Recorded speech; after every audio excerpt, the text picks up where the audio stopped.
Grandes mistérios.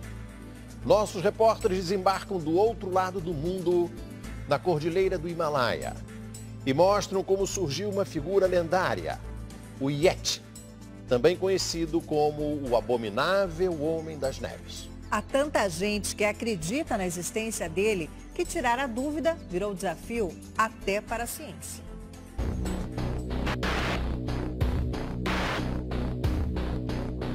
Pé grande?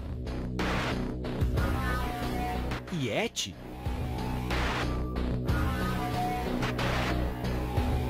Ou o Abominável Homem das Neves? Nomes diferentes para uma mesma e assustadora criatura. Relatos de encontros com o Abominável Homem das Neves vêm de várias partes do mundo. Regiões de florestas isoladas da Rússia, do Canadá, dos Estados Unidos. Mas existe um lugar onde a lenda é mais forte. A Cordilheira do Himalaia, na Ásia. Agora começa de verdade a nossa busca pelo Yeti. Vão ser 3, 4 horas de caminhada até a próxima cidade. Seria impossível fazer essa caminhada se não fosse a ajuda dos Sherpas e desses animais aqui, chamados Chokpe.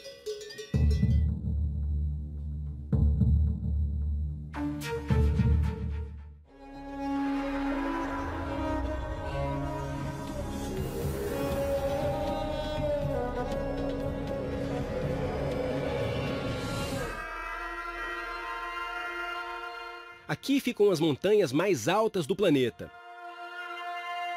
A maior delas, o Monte Everest, tem 8.848 metros de altitude. Chegar ao topo do mundo é o sonho de qualquer alpinista. Milhares deles visitam a região todos os anos e ajudam a espalhar por todos os cantos do planeta as lendas que ouvem dos moradores locais. A Cordilheira do Himalaia se espalha entre 5 países: Índia, Paquistão, China, Butão e Nepal. É neste último que desembarcamos, para saber mais sobre o Abominável Homem das Neves, aqui mais conhecido como Yeti. Chegamos na capital, Katmandu, uma cidade movimentada que recebe milhares de turistas interessados principalmente em uma boa dose de aventura.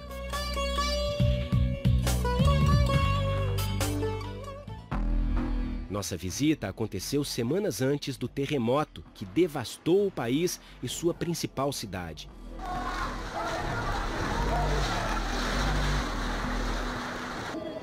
Pelo menos 8.500 pessoas morreram quando a terra tremeu no Nepal em abril deste ano. Chegamos com a intenção de subir o máximo que o nosso fôlego permitir. As montanhas são o único caminho para chegar perto do suposto habitat do Abominável Homem das Neves. A lenda transformou o personagem quase em um mascote do Nepal. Yeti é um nome simpático, quase um apelido. É visto em todos os cantos. Dá nome a uma das principais companhias aéreas do país. E está escrito em muitos produtos vendidos nos comércios locais. Eu existo. Para nós, o que interessa é a suposta presença física desta criatura. Em vários países do mundo, é possível encontrar pessoas que acreditam mesmo na existência desse monstro. As características são mais ou menos as mesmas. 2,5 metros de altura, cerca de 250 quilos, o corpo todo coberto de pelos. E o que mais impressiona, uma semelhança assombrosa com o ser humano. Para alguns, ele é um homem das cavernas que sobreviveu isolado até os tempos modernos. Para outros, é um animal ainda desconhecido, uma mistura de várias espécies. O abominável Homem das Neves povoa o imaginário da humanidade há mais de 2 milênios.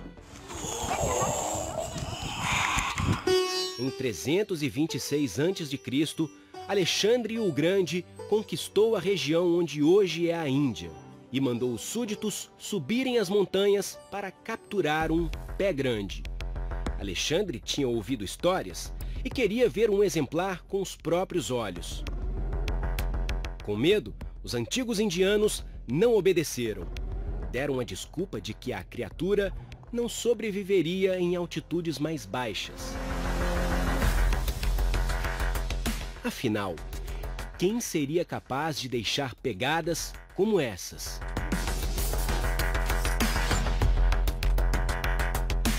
Ao longo dos séculos, muitos pesquisadores tentaram desvendar esse mistério.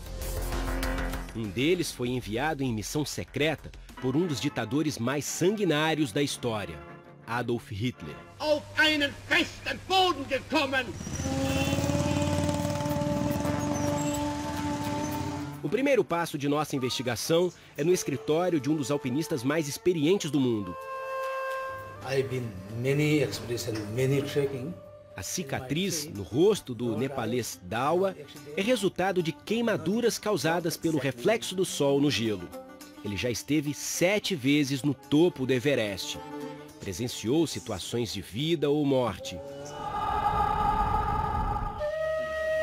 Quero saber o que ele acha de uma das versões mais difundidas pelos especialistas. Muitas vezes, pela falta de oxigênio, ele já sentiu isso, o alpinista começa a ter vertigens, muitas vezes ele se sente fora da consciência e talvez por isso, vou perguntar aqui, será que alguém viu um Yeti num momento de loucura como esse? Do you think it's possible? Dawa não acredita que as aparições sejam alucinações causadas pelo ar rarefeito. Para ele, o Yeti existe mesmo. Quem chega perto não consegue vê-lo, mas com certeza está sendo observado por ele. Dawa não consegue me dizer o que é o Yeti. Primeiro fala que é um deus da caça. Depois, um animal desconhecido. Perguntei se ele já viu algo parecido, mais perto que ele chegou foi ver uma cabeça que dizem é de um Yeti. Eu vou perguntar agora onde fica esse lugar em que ele viu a cabeça e ver se a gente consegue pelo menos chegar perto desse mito. Será que é um mito? Com as pistas fornecidas por Dawa, seguimos até o aeroporto de Katmandu. No saguão, encontramos uma lojinha e lá está ele, simpático, fofo. Seria o Yeti apenas uma invenção para atrair turistas e clientes de lojas como esta? Não é o abominável Homem das Neves, que para eles é o adorável Homem das Neves. Não é o que diz o lendário alpinista Reinhold Messner, que até escreveu um livro sobre o abominável Homem das Neves. O italiano foi o primeiro a chegar ao topo do Everest sem suprimento de oxigênio, na década de 70. Durante uma expedição, em 1986, Messner teria ficado cara a cara com o Yeti. Descobrir o que era aquela criatura misteriosa passou a ser uma obsessão na vida dele.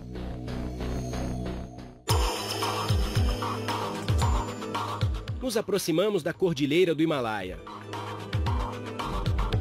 Sobrevoar essas enormes montanhas é uma experiência inesquecível. O avião passa entre paredes de pedra e gelo. O ar rarefeito diminui a sustentação. Embora nossa aeronave esteja subindo cada vez mais, a altitude da região sobrevoada também aumenta. Parece que o chão está sempre perto de nós, como se fosse um permanente voo rasante. Pousamos no aeroporto de Lukla, um dos mais perigosos do mundo. pista é curta, não dá margem para erros. O desembarque tem que ser rápido. Com o motor ainda ligado, o avião é ocupado pelos passageiros do próximo voo. Enquanto a aeronave retorna a Katmandu, nossa viagem segue por terra, em direção ao refúgio do Yeti. Agora começa de verdade a nossa busca pelo Yeti. Vão ser 3, 4 horas de caminhada até a próxima cidade, chamada Monjo. Detalhe, aqui a gente está a 2.800 metros de altitude. A concentração de oxigênio no ar é 30% menor do que ao nível do mar. Ou seja, já é possível sentir os efeitos no corpo. Uma leve dor de cabeça e a respiração mais ofegante. Seria impossível fazer essa caminhada se não fosse a ajuda dos Sherpas e desses animais aqui, chamados Chokpe. E é bom não ficar muito perto, não. Essa foi a primeira recomendação dos Sherpas, por causa dos chifres, que são pontiagudos, e também por causa do temperamento dos animais, que são meio imprevisíveis.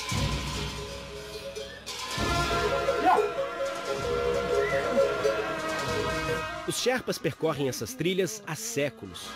Preservam os mesmos costumes da época em que eram um povo nômade, que caminhava por todo o Himalaia em busca de melhores condições de sobrevivência. Os animais transportam as cargas pesadas. As bagagens mais leves vão nas costas dos Sherpas. Mais leve é uma forma de dizer. Alguns chegam a carregar 120 quilos. Para suportar o cansaço, só mesmo com uma boa dose de bom humor. 1h30 de caminhada e o primeiro sinal do Yeti. Tudo bem que é uma brincadeira, mas ali está ele. O garoto propaganda de um bar. E o anúncio bem claro. Venha, aproveite. Prometemos não te morder.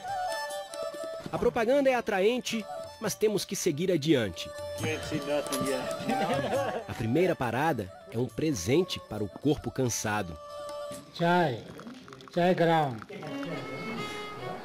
Tomamos um chá para esquentar e ajudar a recuperar as energias. Segundo nossos guias, o segredo para suportar o frio e a altitude é comer bem. E gastar as calorias aos poucos, sem pressa. Aqui é preciso aprender a dominar o corpo e a mente.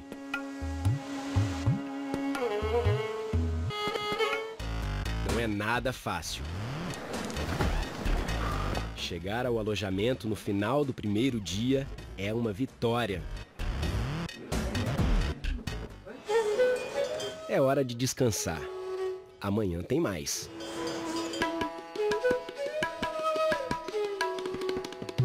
Ontem eu achei que o nosso trajeto ia ser percorrido entre 3 e 4 horas. No final foram 5 horas. A parte mais difícil é lidar com essa mistura do frio e do calor na medida em que você vai suando.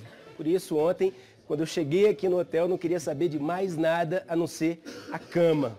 Agora é que vou ter a oportunidade de conversar com os meus amigos europeus e saber o quanto o Yeti mexe também com a imaginação deles, que estão caminhando aqui nessa região já há 12 dias. Será que alguém aqui viu o Yeti? Yeah, it's like a bear monkey. Esse turista acredita que o Yeti seja um animal, um bicho já extinto há séculos. Hoje, o abominável Homem das Neves não passaria de uma lenda. Já este outro turista acredita que o Yeti nunca existiu. Era somente o vulto de um urso ou algo parecido.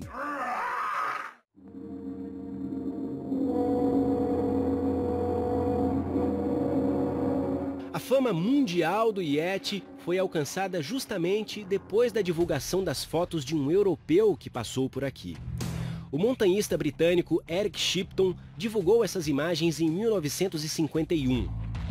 Elas mostram enormes pegadas deixadas por uma criatura misteriosa.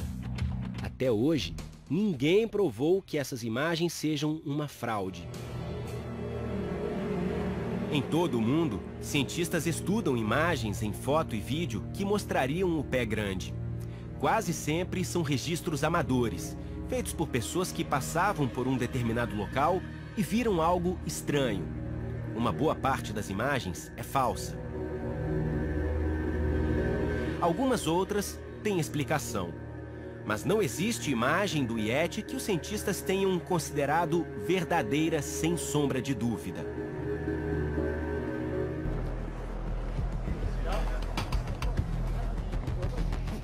Frio cortante. Eu sei que dentro do quarto estava 8 graus. Aqui fora, com certeza, muito menos. E esse ar gelado, direto no nariz, na boca, é fatal para a garganta.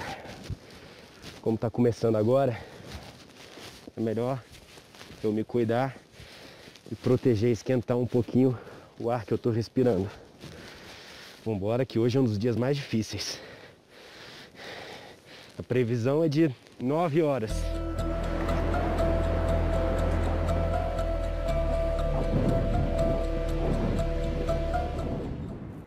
Essa é a ponte mais alta do nosso percurso. Difícil imaginar quantos metros tem aqui.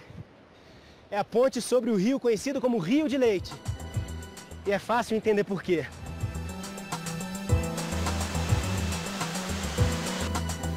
À medida em que avançamos, a altitude aumenta. Estamos nos aproximando da região onde os moradores afirmam já ter visto o Yeti. Kunjung fica a quase 4.000 metros de altitude. Morar aqui é para poucos. A variedade de alimentos é menor porque nem todos os animais sobrevivem nessa altura. Um dos poucos vistos por aqui é o yak, uma espécie de búfalo, do qual se obtém o leite e outras coisas mais. Ó, sabe o que é isso aqui? Pelo aspecto já dá para perceber. Vem de um iaque, como aquele que está ali em cima. Para os moradores daqui dessa região, isso aqui tem um valor inestimável. Mas antes de explicar por quê, a gente vai colher aqui algumas amostras e aí vai ser mais fácil entender.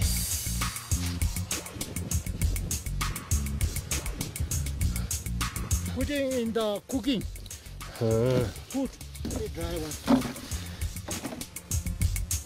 As fezes do iaque são colocadas para secar. Depois servem como combustível para a lareira e o fogão a lenha. Parece estranho, mas em um lugar onde qualquer madeira está úmida ou congelada, dá para entender por que eles fazem desse jeito. Então tá aqui.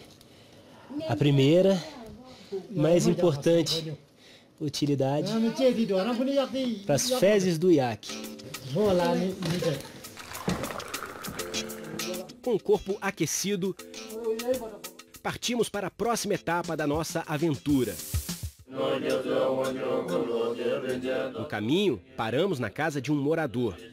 Fomos convidados a assistir a uma cerimônia religiosa. Vários monges entoam canções tradicionais do budismo. Bom, eu fiz uma pergunta para o monge, mas o dono da casa que acabou respondendo junto com ele. Foi ele que chamou o monge para fazer essa cerimônia. Ele costuma fazer isso sempre, a cada mês ou a cada 3 meses. Isso é uma forma de trazer paz, de trazer tranquilidade para os moradores dessa casa. Essa mesma cerimônia eles fazem toda manhã no monastério. A religiosidade do povo do Himalaia explica também por que tantos não questionam a existência do Yeti. Assim como Dawa me disse em Katmandu, muitos por aqui acreditam que o abominável Homem das Neves seja um ser sagrado que protege as montanhas. Eu ouço dizer que no mais importante templo religioso do vilarejo é possível ver parte do corpo de um Yeti, que teria sido abatido por um caçador. É o monastério de Kunjun. É uma das cidades mais isoladas do mundo e ali dentro tem um crânio que seria de um Yeti. Já pertence a esse monastério há cerca de 200 anos. A gente recebeu autorização para gravar por apenas alguns minutos. Foi o monge-chefe desse monastério que permitiu a nossa entrada. Portanto, a gente tem que ser rápido e vamos ver o que a gente consegue descobrir a mais sobre essa história. Quem cuida do monastério é um guardião. É ele quem tem as chaves do armário onde o crânio fica guardado. Acho que finalmente a gente vai ter acesso àquele que seria o crânio do Yeti.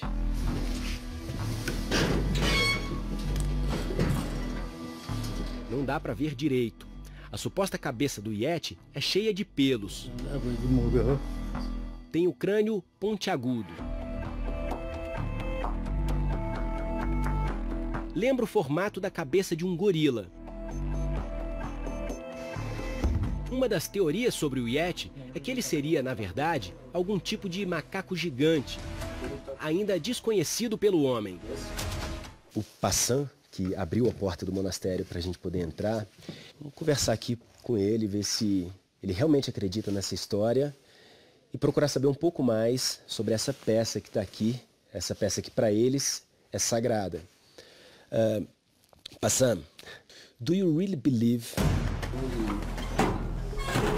Para o guardião, as perguntas que colocam em xeque a existência do abominável Homem das Neves soam como uma afronta, uma provocação.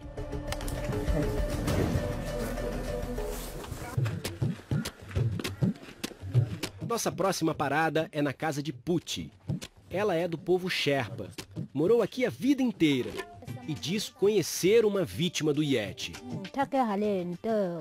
O que a Puti está dizendo aqui é que a vizinha havia saído para buscar os animais que estavam pastando fora de casa.